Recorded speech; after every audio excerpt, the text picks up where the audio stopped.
ನಾನು ಡಾಕ್ಟರ್ ಶ್ರೀಮಂತ್ ಮಣಿಪಾಲ್ ಆಸ್ಪತ್ರೆಯ ಕ್ಯಾನ್ಸರ್ ಸೆಂಟರ್ನಲ್ಲಿ ಮೂಳೆ ಮತ್ತು ಮಾಂಸದ ಶಸ್ತ್ರಚಿಕಿತ್ಸೆ ತಜ್ಞನಾಗಿದ್ದೇನೆ. ಕ್ಯಾನ್ಸರ್ ಅನ್ನೋ ಕಾಯಿಲೆ ಜಾಸ್ತಿ ಕಾಣಿಸ್ಕೊಳ್ತಾ ಇದೆ. ಅದಕ್ಕೆ ಹಲವಾರು ವಿಧಾನದ ಚಿಕಿತ್ಸೆಗಳು ಕಾಣಿಸ್ಕೊಳ್ತಾ ಇದೆ. ಮೆಡಿಕಲ್ ಟ್ರೀಟ್ಮೆಂಟ್ ಆಗಲಿ, ಸರ್ಜಿಕಲ್ ಟ್ರೀಟ್ಮೆಂಟ್ ಆಗಲಿ, ಶಸ್ತ್ರಚಿಕಿತ್ಸೆ ಆಗಲಿ, ಅಥವಾ ಕ್ಷಯಕಿರಣ ರೇಡಿಯೋಥೆರಪಿ ಆಗಲಿ, ಇಲ್ಲದಲ್ಲಿ ಹೊಸ ಹೊಸ ಟೆಕ್ನಾಲಜಿ, ರೋಬೋಟಿಕ್ ಸರ್ಜರಿ ಅಥವಾ ಇಂಟರ್ವೆನ್ಷನ್ ರೇಡಿಯಾಲಜಿ ಅಂಥದ್ದು ಪ್ರೊಸೀಜರ್ಸ್ ಆಗಲಿ, ಎಲ್ಲ ಥರದ ಚಿಕಿತ್ಸೆ ಮೂಲಕ ಕ್ಯಾನ್ಸರ್ನ ಹೊಡೆದಾಕ್ಬೋದು ಇವಾಗ ನಾವು.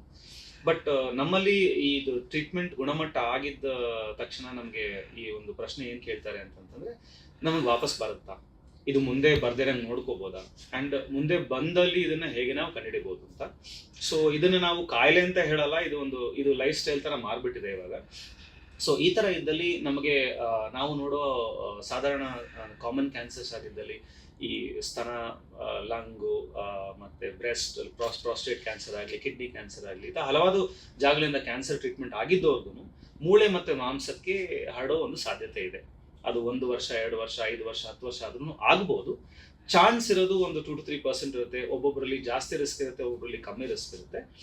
ಅದಕ್ಕೆ ನಾವೇನು ಹೇಳ್ತೀವಿ ಅಂತಂತಂದ್ರೆ, ನಿಮ್ಮ ಡಾಕ್ಟರ್ ಹತ್ರ ರೆಗ್ಯುಲರ್ ಆಗಿ ಚೆಕಪ್ ಮಾಡಿಸ್ಕೋತಾ ಇರಿ. ಮಾಡ್ದಲ್ಲಿ ಇದನ್ನು ನಾವು ಚಿಕ್ಕದಾಗಿದ್ದಲ್ಲೇ ಹಿಡಿದಲ್ಲಿ ಇದಕ್ಕೆ ಇನ್ನೂ ಚಿಕಿತ್ಸೆ ಚೆನ್ನಾಗಿ ಗುಣಮಟ್ಟ ಮಾಡ್ಬೋದು. ನಮ್ಮ ಮೂಳೆ ಮತ್ತು ಮಾಂಸದ ತೊಂದರೆಗಳಲ್ಲೂ ನಾವು ಇದಕ್ಕೆ ಚಿಕಿತ್ಸೆ ಮಾಡಿದಲ್ಲೂ ಈ ಥರ ತೊಂದರೆ ಮುಂದೆ ಬರೋ ಸಾಧ್ಯತೆ ಇರುತ್ತೆ. ಹೈ ಗ್ರೇಡಲ್ಲಿ 5 to 10% ರಿಸ್ಕ್ ಅಂತ ಹೇಳ್ತೀವಿ. ಇದು ಒಂದು 3-4 ವರ್ಷದೊಳಗೆ ಕಾಣಿಸ್ಕೊಡ್ಬೋದು ಅಂತ ಹೇಳ್ತೀವಿ.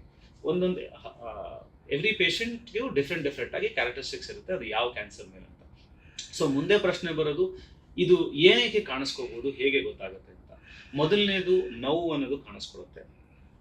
ಆಪರೇಟ್ ಮಾಡ್ರೆ ಇಲ್ಲ ಚಿಕಿತ್ಸೆ ತಗೊಂಡ್ರೆ ಅಂಗದಲ್ಲಿ ನೋವು ಕಾಣಿಸ್ಕೊಂಡು ರೆಸ್ಟಲ್ಲಿ ಕಾಣಿಸ್ಕೊಂಡ್ರೆ ನಮಗೆ ಒಂದು ಸಂಶಯ ಬರುತ್ತೆ.